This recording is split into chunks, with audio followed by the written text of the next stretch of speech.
Hello, I'm Simon Ellis. I'm a URC Mission Enabler. I've been working on the new housing agenda since 2001, and I've got a list of personal top 10s on the website for you to have a look at. And I just want to talk to you a little bit about those today and encourage you to read them through. I think they're general tips for local church leaders who are looking at something they've never had to cope with before and want to know something about the way forward for them. They can be applied to any situation that you're looking at. They're not specialist. There's plenty of other resources on the website for that. So can I just introduce some of the things that I think are really important? Obviously this is a CTE website, so you'd expect number one to say ecumenical cooperation. But it's not there because it's a CTE website. I believe it actually is the key to unlocking a successful project for three very clear pragmatic reasons. Firstly, in an era of diminishing resources at church level, by working together we can unlock resources, people, money that we would never be able to achieve even with a large, prosperous, thriving church working on its own. So that's my first point. Actually, we do it better together. Secondly, the opportunity to approach planners and local authorities and housing developers who don't understand churches particularly well is enhanced when they see that we're coming together and working together. They understand better that world if we can talk to them with one voice.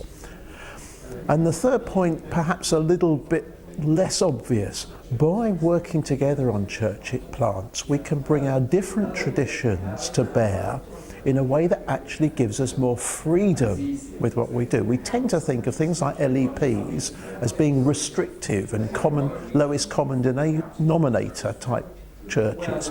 Actually, what I'm suggesting is partnerships between churches of different traditions can loosen up what that new, fresh expression on a new housing area is allowed to do by our parent denominations, therefore giving us something fresher and newer.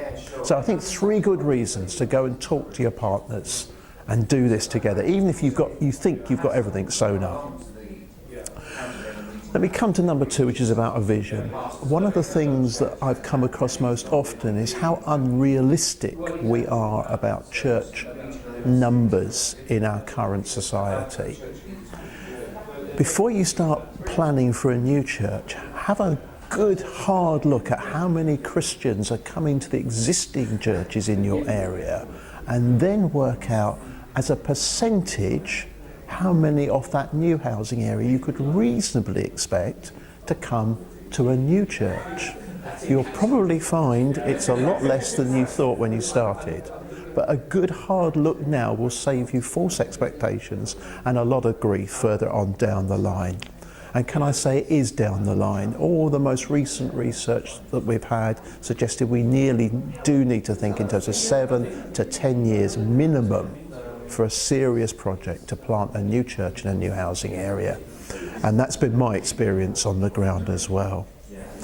And then number three says get in there at the beginning. I can't stress this too much. So much is decided before churches even wake up to the fact it's happening, that we need to work really hard to engage politically with our councils, to engage with the developers that are working, to engage with other parts of the voluntary sector, so that we have a role to play from the very start at every level.